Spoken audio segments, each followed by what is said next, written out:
நானா என்ன பழசெல்லாம் எங்க புது சந்தேகங்கள் உண்டாகுது. இது திண்டாட்டமா இல்ல தொள்ளாட்டமா மண்ணை விட்டு 2 கால் தாவுது.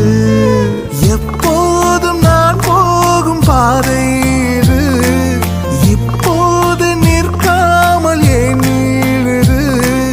என் உள்ளம் லேசாக கை மீறுது. வரசா